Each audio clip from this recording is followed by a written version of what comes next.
Hi friends, hope you are having an amazing day today. I want to ask you a strange question today. What should you do to go to hell? You might be thinking, what kind of peculiar question is this? But have you pondered on this? What is the prerequisite for someone to go to hell?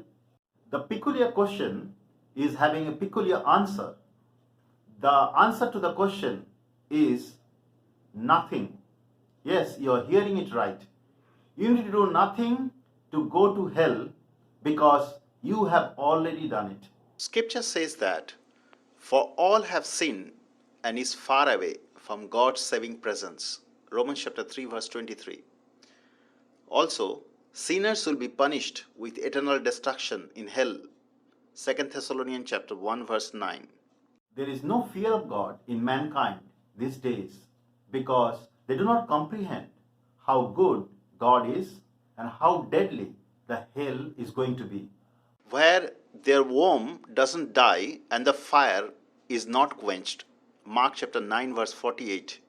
The devil who deceived them was cast into the lake of fire and brimstone, where the beast and the false prophet are, and they will be tormented day and night forever and ever. Revelation chapter 20 verse 10. Dear friends, sin affected your life. Sin broke your relationship with God. Sin affected your spirit, soul, and body. Because of sin, you became enemy of God. Because of sin, you are subjected to God's wrath and curse. You may be living in fear, shame, and guilt. As a result, you become selfish, liar, lover of money, proud, arrogant, abusive, disobedient, ungrateful, unholy. It not only affects your present life, but also it leads you to eternal destruction in hell. Do you feel God is harsh to allow people to go to hell? He surely doesn't want anyone to go there. God is loving, righteous, and holy God. God is a righteous and just God. He demands justice for your wrongdoing. But God is also merciful and loving. He made a way out for you so that you don't need to go to hell. God sent Jesus Christ to be a substitute for you. Your sins were laid on Jesus Christ.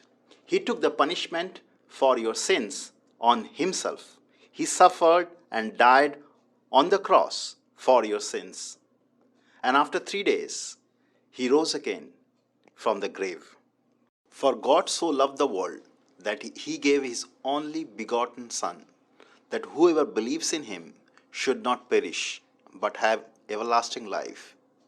John 3:16. But he was wounded for our transgressions. He was bruised for our iniquities. The chastisement of our peace was upon him, and by his stripes we are healed. Isaiah 53:5. An exchange took place on the cross. Lord Jesus Christ took all your sins, guilt, and shame. He paid the death penalty for you so that you could receive the forgiveness of sin and eternal life in heaven. Now, question is how one can receive forgiveness of sin and reconciliation back to God. For this, you need to be born again or you need to receive new life first. You need to believe in Jesus Christ as your Lord and Savior, and you need to surrender your life to Him. You need to repent for your sins. You need to be baptized in water and Holy Spirit, and you need to obey God throughout your life. The Holy Spirit will direct you to walk according to the will of God. You need to obey God throughout your life. God will help you to be sanctified day by day and thus to prepare you to meet with Him in heaven. Your eternal destination will be heaven.